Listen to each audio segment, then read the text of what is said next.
Olá, sejam bem-vindos para mais uma aula do Vem e Segue-me Velho Testamento. E esta semana nós debateremos Gênesis do capítulo 8 ao 12 e Abraão 1 a 2. Então, embarca nessa aventura para que nós possamos aprender de uma vez por todas qual é o convênio que o Senhor estava estabelecendo. Aviso de antemão que nós também teremos um vídeo associado a esta aula onde falaremos só sobre o convênio abraâmico. Então, como a gente já discutiu a aula passada, tá? Até chegar a Abraão, tudo é um prelúdio só para os judeus, vamos dizer assim, tá? Mas a gente tem 14 capítulos que são só sobre Abraão e Sara.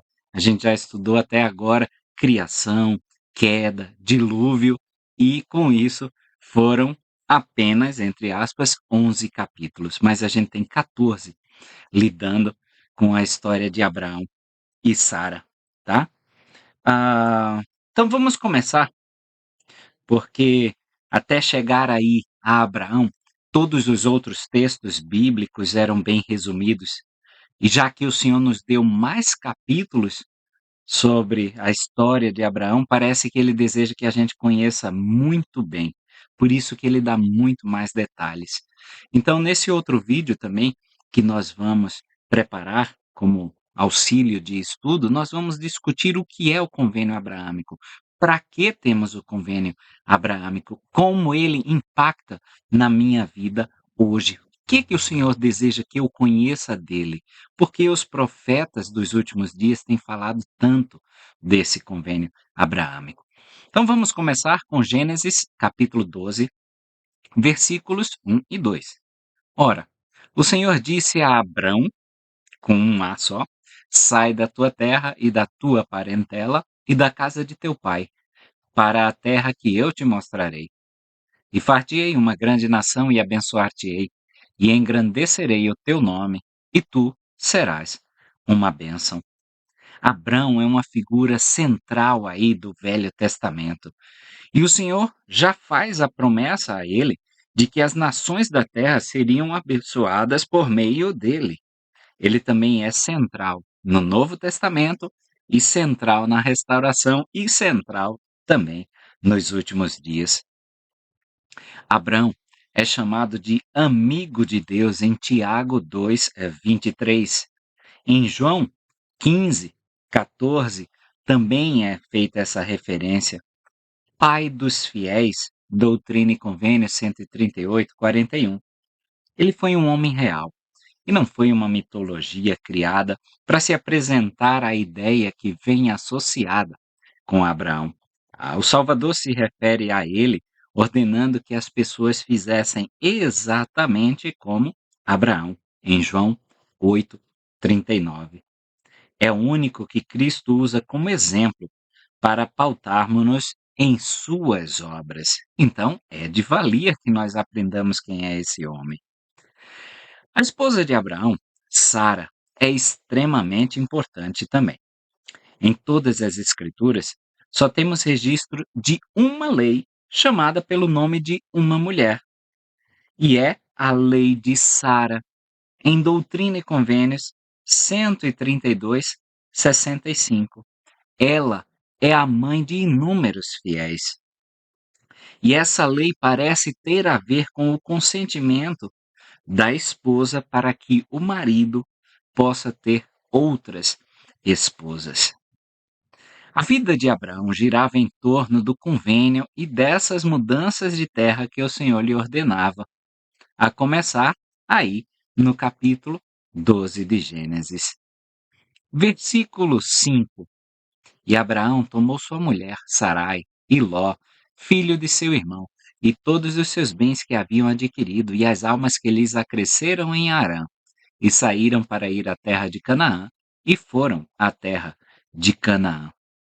Acresceram, aí a gente tem uma notinha de rodapé, a notinha de rodapé C. E aí diz o seguinte, do hebraico, fizeram, isto é, converteram.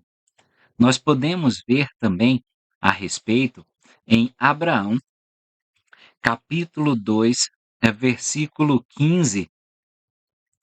E levei Sarai, a quem tomara para esposa quando me encontrava em Ur na Caldeia, e Ló, filho de meu irmão, e todas as provisões que havíamos reunido, bem como as almas que havíamos conquistado em Harã.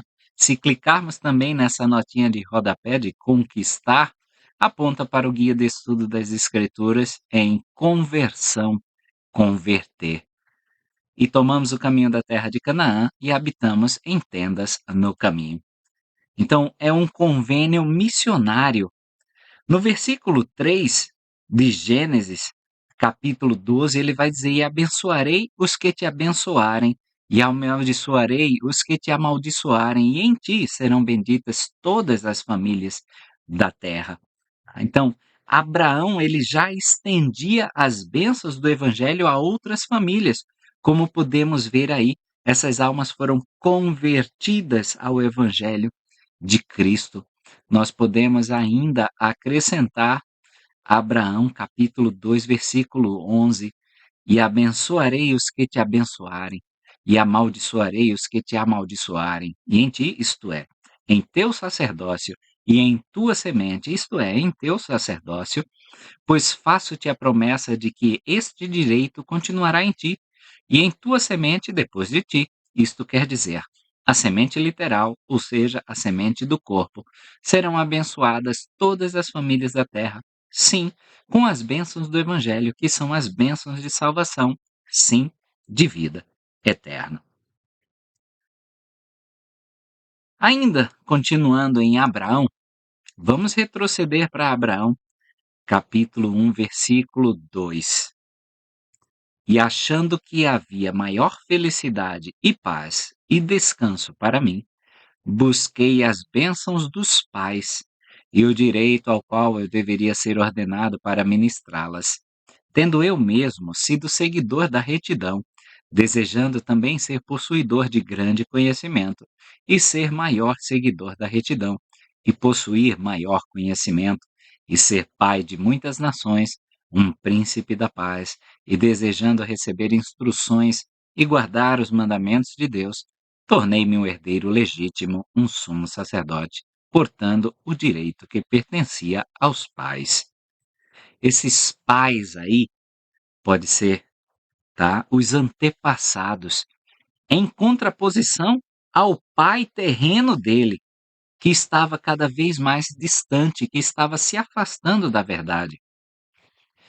Ele buscava então os convênios que advêm com esse sacerdócio, eram os convênios que ele sabia que foram feitos por Adão, como vemos aí no versículo 3 e 4, ainda de Abraão. Foi-me conferido pelos pais. Veio dos pais desde o princípio do tempo, sim, desde o princípio, ou seja, antes da fundação da terra, até o presente, sim, o direito do primogênito, ou seja, do primeiro homem que é Adão, ou seja, o primeiro pai. E por meio dos pais, até mim. Busquei minha designação ao sacerdócio de acordo com a designação de Deus aos pais, concernente à descendência. Abraão ativamente buscou essas bênçãos. Ele não foi passivo. Ele era um servidor da retidão, mesmo com as adversidades que estavam presentes em sua própria família. E aí eu chamo a atenção, esses eram os convênios do templo. Ele foi buscar os convênios que hoje nós ministramos no templo. Abraão ele não se acomodou, ele queria mais. É o que pode ser chamado de descontentamento divino, que nos impele a mais, a sermos cada vez melhores. E aí podemos nos perguntar: nós estamos descontentes divinamente? Nós estamos sempre buscando esse algo a mais que o Senhor tem para nós, ou nós estamos acomodados e ficamos naquele nosso mesmo lugar, naquela nossa zona de conforto?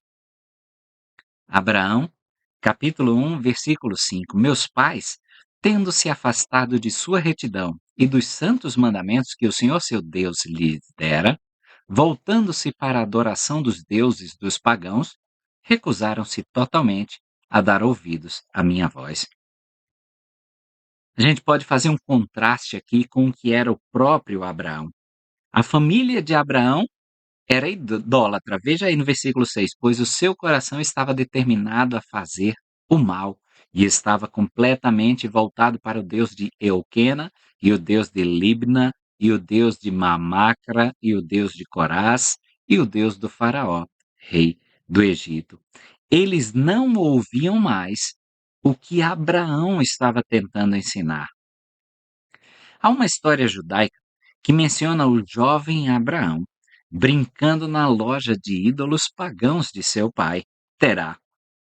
Como não lhes davam ouvidos, ele vai à loja do pai e quebra todos os ídolos, exceto um, e coloca o porrete nas mãos desse ídolo que ficou inteiro. Perguntam-se o que aconteceu, e Abraão aponta para o ídolo com o porrete e disse que foi ele que havia feito aquilo. O pessoal achou isso ridículo, dizendo que a estátua não poderia ter feito aquilo. Abraão então pergunta se ele não pode fazer isso. Por que o idolatram?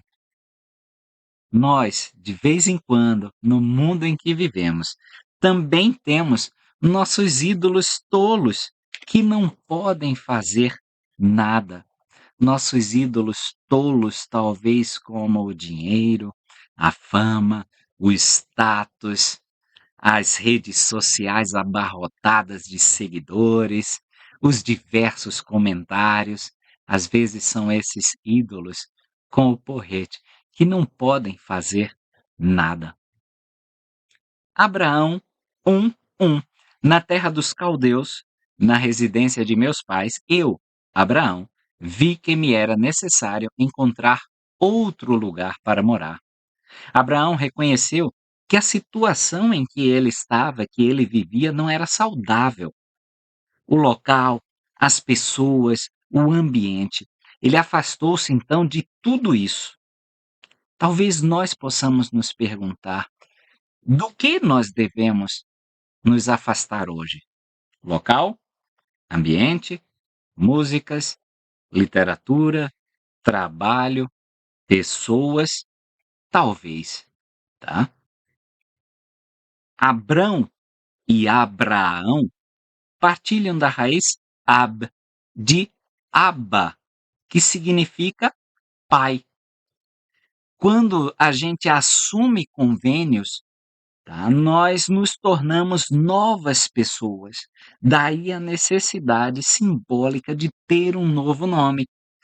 E é esse novo nome que recebemos quando somos batizados, o nome de Cristo, e quando fazemos esses convênios que Abraão tanto ansiava, os convênios do templo, um novo nome. A família de Abraão não era a família ideal. É uma mensagem, então, de esperança para todos nós que não temos as condições ideais de partida. Nem todos começamos naquele lar perfeito, com os diversos ensinamentos do Evangelho de Jesus Cristo, com o carinho dos pais, com a instrução secular, tá? Abraão, ele não pôde contar com isso. Nós temos pontos de partidas diferentes, tá? Nós podemos conseguir superar essas nossas diferenças e devemos ser misericordiosos com aqueles que estão lutando com esses pontos de partida diferentes. Abraão, capítulo 1, versículos 7 a 8. Portanto, voltaram o coração para o sacrifício dos pagãos, oferecendo os seus filhos a esses ídolos mudos, e não deram ouvidos à minha voz, mas tentaram tirar minha vida pela mão do sacerdote de Euquena. O sacerdote de Euquena era também o sacerdote do faraó. Ora, naquele tempo era costume o sacerdote do faraó, rei do Egito, oferecer sobre o altar que fora construído na terra de Caldeia para ofertas a esses deuses estranhos, homens, mulheres e crianças. A ideia sagrada de sacrifícios dada por Deus a Adão e Eva foi deturpada por Satanás nessa prática abominável e idólatra. No versículo 11 ainda lemos: ora, esse sacerdote oferecera sobre esse altar 3 virgens de uma só vez, as quais eram filhas de Onita, um descendente real direto dos lombos de cão. Essas virgens foram oferecidas em sacrifício por causa de sua virtude. Recusaram-se a curvar-se para adorar deuses de madeira ou de pedra. Foram, portanto, mortas sobre esse altar, segundo o costume dos egípcios. Essas virgens morreram, então, por causa de sua virtude. Notar aí um padrão que se assemelha à história de Sadraque, Mesaque e Abdenego. Elas não foram salvas pelo Senhor como aqueles três foram. Também pouco importava, como podemos ler em Daniel 3, 17 e 18. No versículo 12 de Abraão, e aconteceu que os sacerdotes usaram de violência contra mim, a fim de matar-me também, como fizeram com aquelas virgens sobre esse altar. Para que tenhais conhecimento desse altar, indicar-vos-ei a representação que se encontra no início desse registro. Isso ele faz menção ao facsímile que nós podemos achar aí, eu vou deixar aqui na tela para poderem acompanhar. Abraão, ele também seria sacrificado por conta de sua virtude. Talvez até tenha sido uma punição por perturbar a ordem religiosa do momento, por ele ter sido contrário àquele modus operandi da sociedade. Eu também vou deixar um mapinha para vocês verem onde Abraão estava inserido naquela época, tá? Então, eles tinham aí os cananeus mais ao norte, os egípcios mais a sudoeste e ali a Mesopotâmia. Então, era tipo um caldeirão de crenças e eles se deixaram contaminar por essas influências exteriores. É tanto que vai ser falado sobre os cananeus. Cananeu é um termo aí genérico para se designar essas nações que a gente não tem hoje tanto conhecimento, não sabemos exatamente quem eles eram, tá? Vocês podem conferir aí no mapa. Versículo 15. E quando levantavam as mãos sobre mim a fim de sacrificar-me e tirar-me a vida, eis que elevei a minha voz ao Senhor meu Deus, e o Senhor escutou e ouviu, e encheu-me com a visão do Todo-Poderoso. E o anjo de sua presença pôs-se a meu lado, e imediatamente soltou as minhas ligaduras. Na versão aí do facsímile 1, que também está na tela, tá? Os olhos de Abraão, eles estão voltados para o céu. Ele diz que levantou a voz ao Senhor. Ele olha para a solução. E as mãos, podem ver aí, parecem numa posição de súplica. Ele não está focado no problema, está focado em Deus. Se virarmos o fascículo em 90 graus, parece que Adão está fazendo um progresso, como vocês podem ver aí na imagem virada em 90 graus. Parece que ele está andando, parece que ele está se impelindo para a frente. Era um artifício comum nas representações egípcias, demonstrando o poder de agir, a habilidade de progredir. É uma lição, então, do poder libertador do sacrifício do Salvador. Ele foi liberto da morte pelo Salvador, o Espírito do Senhor. Assim como todos nós somos libertos da morte por conta do Espírito do Senhor, por conta do Salvador, Jesus Cristo. Versículo 16. E a sua voz disse-me: Abraão, Abraão, eis que meu nome é Jeová. E te ouvi e desci para livrar-te e para levar-te da casa de teu pai e de toda a tua parentela para uma terra estranha que não conheces. Essa troca de nomes aí acontece em Gênesis, no capítulo 17. No manuscrito original da tradução de Joseph Smith de Abraão, está escrito Abrão. Essa experiência foi anterior à troca de nome pelo Senhor. Abrão, pai exaltado, para Abraão, pai de multidões. Abraão 1:2 foi a promessa que o Senhor havia feito para ele, tá? Pai de muitas nações. Ele manifesta esse desejo em Abraão 1:2, pai de muitas nações. Parece que o convênio começa a ser feito justamente aqui, quando o Senhor diz o seu nome. É uma parte importante do processo de fazer convênios. Há indício quando Jeová diz que o levará a uma terra estranha que não conheces. Um dos aspectos do convênio é justamente uma terra prometida. Nós entramos pouco a pouco em convênios com o Senhor. Pode ser um eco deste processo, ele nos levando a terras estranhas que nós não conhecemos. Quantos de nós passamos pela primeira experiência no templo e achamos tudo muito estranho, de certa forma? São essas terras estranhas que vão fazendo com que nós crescemos, que vão nos dando conhecimento. Versículo 18: Eis que te conduzirei pela minha mão e levar-te-ei para pôr sobre ti o meu nome, sim, o sacerdócio de teu pai, e o meu poder estará sobre ti. Nota então mais uma vez que é um processo. Jeová o conduziria por esses caminhos, por essas terras estranhas. Ele então promete colocar o nome dele, Jeová, em Abrão. Quando entramos no convênio, é justamente esse o nome que a gente primeiro toma. Versículo 27 ainda de Abraão. Sendo o faraó dessa linhagem pela qual ele não tinha direito ao sacerdócio, embora os faraós o reivindicassem por sua descendência de Noé através de Cão, assim meu pai foi desviado pela idolatria deles.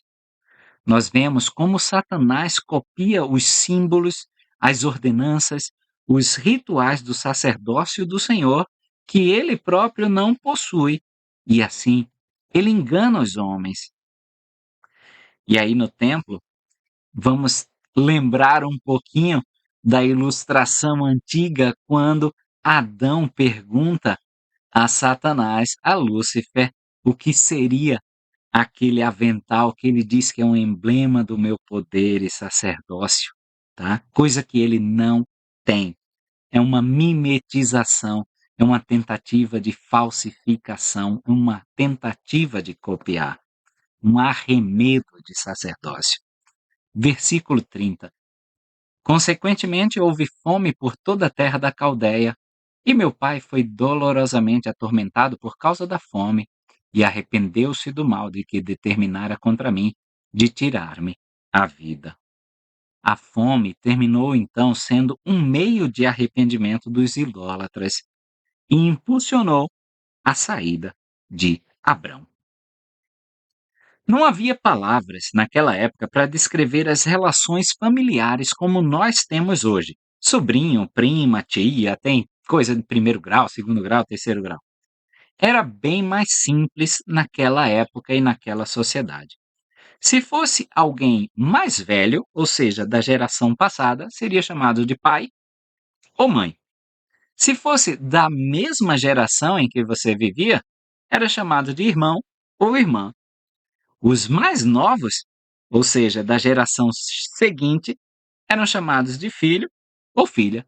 Então Sara era da mesma linha geracional de Abrão.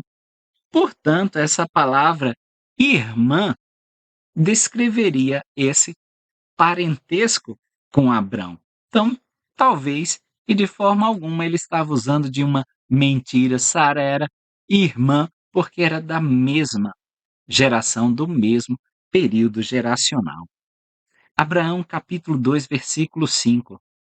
E a fome diminuiu, e meu pai permaneceu em Harã, e lá habitou, porque havia muitos rebanhos em Harã, e meu pai retornou à sua idolatria. Assim, ficou em Harã. O pai de Abraão, então, retorna ao antigo pecado da idolatria, assim que as coisas melhoram e assim que a fome diminuiu. Não parece aí o ciclo de orgulho que a gente vê no livro de Mórmon, ou o ciclo da quebra de convênios que nós vemos no livro de Mórmon? Tá? É esse ciclo de corrupção dos convênios que está entrando em ação. Guarda-se os convênios, bênçãos. Quebra-se os convênios, castigo. E olha como é triste. Assim que a gente começa a melhorar, porque estamos guardando convênios, nós retornamos aos pecados antigos, aos costumes antigos, aos hábitos antigos, à mentalidade antiga. E não é isso que o Senhor espera de nós. Quando entramos no convênio, Ele espera nova criatura, tá? Novos pensamentos, nova mentalidade, nova sociedade, nova irmandade, e por aí vai. Abraão 2:6. Mas eu, Abraão e Ló, filho de meu irmão, oramos ao Senhor, e o Senhor apareceu-me e disse-me: Levanta-te e toma Ló contigo, pois pretendo tirar-te de Harã e fazer de ti um ministro que porte o meu nome em uma terra estranha, a qual darei a tua semente depois de ti por possessão eterna, quando derem ouvidos à minha voz. Abraão continua aí fiel. É interessante que ele diz aí: "Quando derem ouvidos", ou seja, o cumprimento do convênio era condicional, assim como para nós recebermos as bênçãos do convênio abraâmico, tá, que foi estendido a todos nós, existe uma condição: quando dermos ouvidos ao Senhor, ou seja, quando fizermos as coisas que o Senhor nos ordena.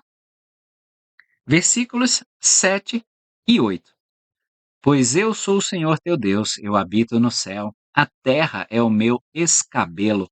Para quem não se lembra o que é escabelo, podia ser aquele banquinho aos pés da cama onde você apoia-se para amarrar o cadarço do sapato, ou mesmo quando estamos usando o computador, aquela banquetinha que a gente coloca embaixo para os pés ficarem apoiados, isso é chamado de escabelo. Estendo a mão sobre o mar e ele obedece à minha voz. Faço com que o vento e o fogo sejam a minha carruagem. Digo às montanhas: parti daqui, e eis que elas são levadas por um torvelinho em um instante, repentinamente.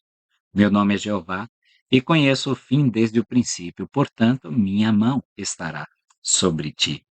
Mais uma vez aí os preparativos para o convênio. Estabelece-se quem eu sou, o Senhor estabelecendo, né? Eu sou o Senhor teu Deus.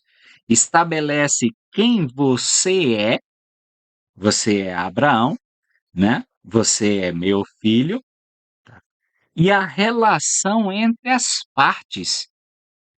E aí, no versículo 9, vai se entrar diretamente no convênio. Então, primeiro o Senhor estabeleceu quem ele era, depois quem Abraão era, quais eram esses termos do convênio, tá? E agora a gente vai entrar propriamente no convênio abraâmico. Versículo 9: E farei de ti uma grande nação, e abençoar-te-ei sobremaneira, e engrandecerei o teu nome entre todas as nações. E serás uma bênção para a tua semente depois de ti, para que em suas mãos levem este ministério e sacerdócio a todas as nações. Vamos comparar com Gênesis, capítulo 11, versículo 4. E disseram: Vinde, edifiquemos para nós uma cidade e uma torre cujo cume toque nos céus, e façamo-nos um nome, para que não sejamos espalhados sobre a face de toda a terra. Tá? Nesse versículo 4 de Gênesis 11, eles queriam fazer um nome para si. E é o trabalho do Senhor, tá? É o trabalho de Deus tornar o nosso nome grandioso, tá? Como ele diz aí: eu engrandecerei o teu nome. E nosso nome só é grande quando nós tomamos o nome dele.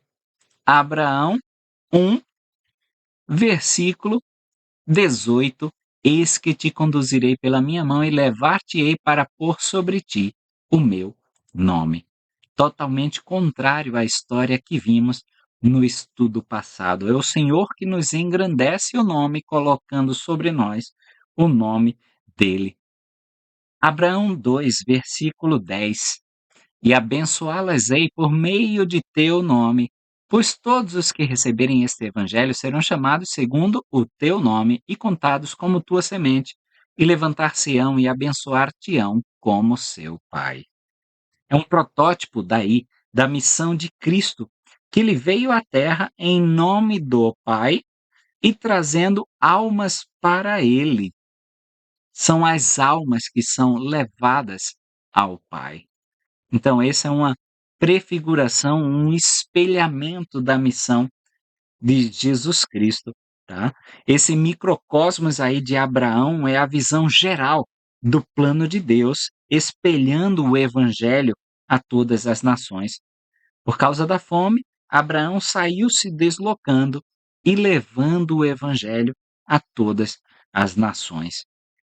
Versículo 11: E abençoarei os que te abençoarem, e amaldiçoarei os que te amaldiçoarem. E em ti, isto é, em teu sacerdócio, e em tua semente, isto é, teu sacerdócio, pois faço-te a promessa de que este direito continuará em ti, e em tua semente depois de ti, isto quer dizer a semente literal, ou seja, a semente do corpo, serão abençoadas todas as famílias da terra. Sim, com as bênçãos do Evangelho, que são as bênçãos de salvação, sim, de vida eterna. Tá? Talvez esse versículo seja o motivo da restauração desta obra para Joseph Smith. Está faltando em Gênesis um princípio importantíssimo do convênio: levar essas bênçãos a todas as famílias da terra. Daí vem o nosso zelo para com a obra missionária em ambos os lados do véu. Versículo 12. Ora, depois que o Senhor acabou de falar-me e retirou sua face de minha presença, eu disse em meu coração: Teu servo procurou-te fervorosamente. Agora te encontrei. É um princípio eterno. Pedi e recebereis. Batei e ser-vos-á aberto. Abraão procurou e achou. Relaciona-se então com os primeiros versículos de Abraão, quando ele próprio relata a sua busca, o seu desejo de receber essas coisas do Senhor. E ele encontra Deus como? Por meio do convênio. A partir daí, todo o livro de Abraão é um registro desta investidura de Abraão. Vamos um pouquinho para Gênesis capítulo 12, versículo 10. E havia fome naquela terra, e desceu Abraão ao Egito para morar ali, porquanto a fome era grande na terra. É mais uma visão da história de Abraão. Então não significa dizer que a pérola de grande valor, a versão que está na pérola de grande valor, é a versão mais correta. Nós temos outros detalhes. É isso. Utilizando a versão que está em Gênesis com a da pérola de grande valor, nós temos muito mais detalhes nessa rica colcha de retalhos para a gente montar a história de Abraão e do convênio. Gênesis capítulo 12, versículo 13. Dize-te, peço-te, que és minha irmã, para que me vá bem por tua causa e que viva minha alma por causa de ti.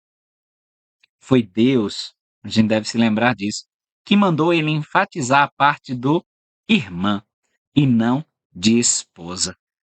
Eu já falei para vocês um pouquinho antes que nesse aspecto geracional, quem está na mesma geração podia ser chamado de irmão e irmã.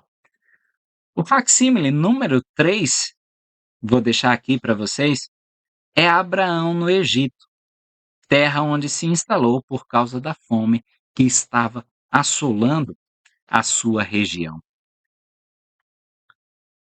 Gênesis capítulo 13, versículo 4, até o lugar do altar que dantes ali tinha feito, e Abraão invocou ali o nome do Senhor. Quando é que a gente deve parar de ir ao templo? Eu já fui 1000 vezes, e aí? Posso parar?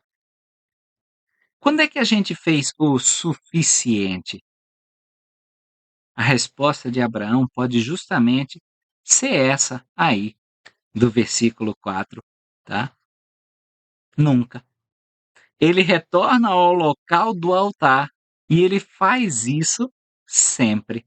Então, sempre está lá Abraão indo ao templo, aquele protótipo de templo, ele sempre está indo para lá.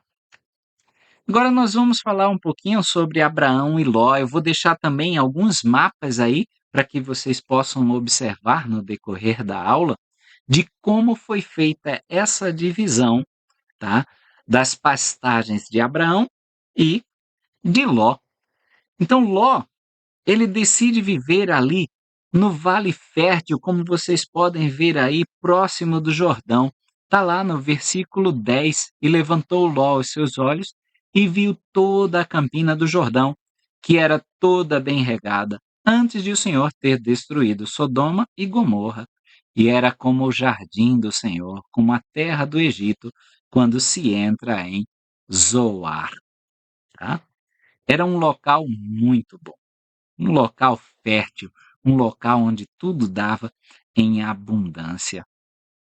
Versículo 12 de Gênesis 13: habitou Abraão na terra de Canaã, e Ló habitou nas cidades da campina, e olha, armou as suas tendas até Sodoma. Em inglês é pitched his tent toward, ou seja, voltado a Sodoma, significando em direção a, voltado a Sodoma. Em Gênesis 14:12, que acabamos de ler, está registrado que, de fato, ele habitava em Sodoma. E é um interessante contraste, né? Abraão e Melquisedeque, de quem ele recebeu o sacerdócio, ambos viviam no topo dos montes. Ló literalmente ficava morando no fundo do mundo, no local mais baixo, como vocês podem ver aí, tá, no mapa, onde fica até o Mar Morto. Nós estamos armando nossas tendas voltadas a Sodoma ou em direção a Salém, onde Melquisedeque e seu povo justo viveu. Chegou uma hora, então, que Sodoma se instalou na família de Ló. Ele havia se instalado até Sodoma, ou voltado a Sodoma. Chegou uma hora que Sodoma estava em Ló. Ló não se contentou a ficar somente ali nos limites de Sodoma, tá? A gente pode ver no capítulo seguinte, versículo 12, também tomaram Ló, que habitava em Sodoma, tá? Eles começaram a morar em Sodoma. E assim o é com o pecado. Nós não podemos flertar com o erro, por menorzinho que ele seja, ou nós vamos ser envolvidos, engolidos por ele. O elder Quentin Nell Cook, do Quórum dos 12 Apóstolos, ele disse o seguinte a respeito da decisão que Ló tomou de armar suas tendas na direção de Sodoma. Eliminar o mal de nossa vida tornou-se ainda mais essencial, visto que nosso lar está equipado com toda a tecnologia para trazer o que o Senhor condenou para dentro de nossa própria sala de estar, se não estivermos vigilantes. Um dos desafios mais difíceis da nossa vida é estar no mundo sem ser do mundo. A doutrina do Evangelho esclarece que devemos viver neste mundo para alcançar nosso destino eterno. Precisamos ser tentados, testados e considerados dignos de um reino maior, como em 2 Nef 2:11, Doutrina e Convênio 101:78. Temos que fazer o que Abraão fez quando armou sua tenda e edificou um altar ao Senhor. Está lá no versículo 18 de Gênesis 13. E não o que Ló fez ao armar a sua tenda até Sodoma. Vamos ver o versículo 18, ó. E Abrão levantou as suas tendas e foi e habitou nos carvalhais de Manre, que estão junto a Hebrom, e edificou ali um altar ao Senhor. E aí a gente pode refletir também sobre um paralelo do livro de Mórmon, onde cada homem armou sua tenda voltada para o templo, ou toward, em direção a o templo, para ouvir as palavras que o rei Benjamim, o profeta, lhes diria. Podemos ler a respeito disso em Mosias, capítulo 2, versículo 6. Nós temos então a história de Melquisedeque, tá? Que nós vamos achar aí no capítulo 14 de Gênesis, dos versículos 18 a 20. E logo no versículo 18 aí, parece ter uma prefiguração do sacramento. Vamos ver o que diz o 18. Ele diz o seguinte: E Melquisedeque, rei de Salém, trouxe pão e vinho, e era ele sacerdote do Deus Altíssimo. Então, vamos chegar lá. Mas antes vamos falar um pouquinho sobre Melquisedeque. Ele foi um grande patriarca e profeta. Poderíamos até dizer que antes de Abraão havia Melquisedeque, um símbolo do Filho de Deus.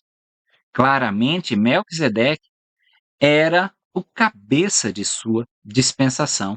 Ele confere o sacerdócio a Abraão. Tradução de Joseph Smith, Gênesis 14, 25 a 40. São 16 versículos adicionados por Joseph Smith só sobre Melquisedeque. Vale muito a pena a leitura. Ele era um príncipe que se tornou rei. Em Alma 13, 14 a 19, nós também podemos ler um pouquinho sobre esse Melquisedeque. Ninguém foi maior que Melquisedeque.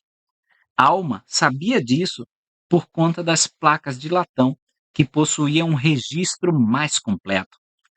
Alma adiciona que sucedeu a seu pai no reinado. É daí que nós podemos aprender que ele era um príncipe que se tornou rei. Sumo sacerdote e guardião do armazém de Deus. Ele conseguiu tornar seu povo tão reto que eles foram transladados para se unir à cidade de Enoque já nos céus. E como ele conseguiu isso? Sacerdócio e fé. Alma 13, versículo 18. Certamente eles tinham as bênçãos do templo. Reparar que ele era o guardião do armazém, um santuário sagrado do templo. O nome Melquisedeque significa rei da retidão. Nós podemos comparar, então, com o versículo 21. E olha só, se Melquisedeque era o rei da retidão, em Gênesis 14, 21, e o rei de Sodoma disse a Abraão, tá? Já começa com esse contraste do rei da iniquidade, o rei de Sodoma, mas no topo da montanha habitava aí o rei da retidão, como protótipo de Jesus Cristo. Abraão, mais tarde, vai enviar aí seu servo para a Mesopotâmia para achar a esposa de Isaac. Por que então ele não enviou a Salém, onde havia pessoas justas e retas? Por que ele envia para a Mesopotâmia? Porque Salém não estava mais lá, havia sido transladada para se unir nos céus à cidade de Enoque. Gênesis capítulo 15. Abraão, então, aqui vai entrar mais seriamente no convênio. Relembrar que a gente assume por parte, tá? De acordo com a nossa capacidade, a gente vai somando cláusulas, vamos dizer assim, a este acordo ou convênio. Eles partem aí no capítulo 15, vários animais ao meio. Vocês podem ver no versículo 9, 10, tá? Que ele deveria partir. Então, em hebraico, eles não falavam em entrar num convênio, mas cortar um convênio. E a palavra convênio tem as raízes em unir, selar. No acadiano antigo, era usado quando se usava grilhões, ou seja, algemas, para prender as pessoas. A gente pode lembrar até de nossa discussão anterior que já tivemos aqui sobre a palavra cleave em inglês, que tanto pode ser separar quanto se apegar firmemente. Então, por causa da queda, nós fomos cortados, separados da presença de Deus. Por isso, tá? Precisamos, neste abismo criado, participar de um convênio para nos unir novamente.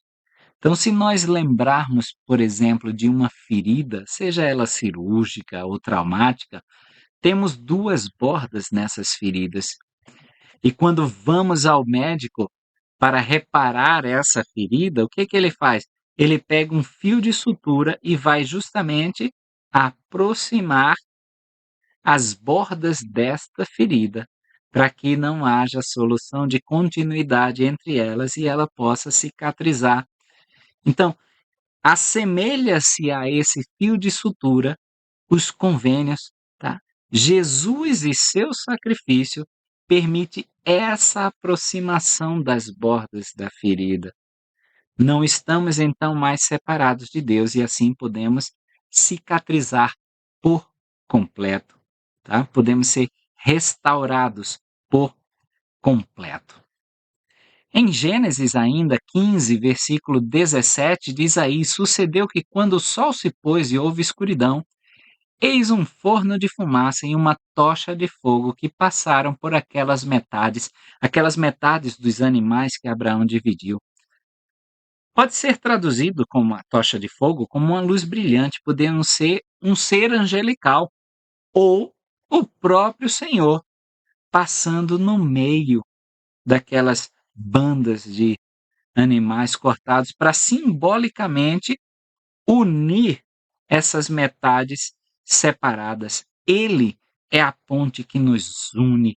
Ele é o caminho do convênio, tá? E é o tema central do Velho Testamento. Deus quer nos unir a ele por meio de convênios.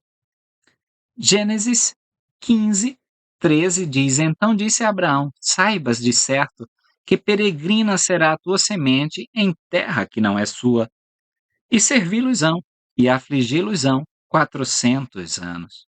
Abraão vê em visão, então, a servidão que o povo dele teria sob o jugo do Egito. Gênesis capítulo 16, versículo 2. E disse Sarai a Abraão: eis que o Senhor me impediu de gerar filhos. Achega-te, pois, a minha serva. Porventura terei filhos dela. E ouviu Abraão a voz de Sarai. Tá? Então, aí no versículo 2, é o que em doutrina e convênios nós já mencionamos no comecinho, que é chamado de a lei de Sara. Sara dá a Abraão sua segunda esposa, Agar. Versículos 15 a 16 de Gênesis 16. E Agar deu um filho a Abraão.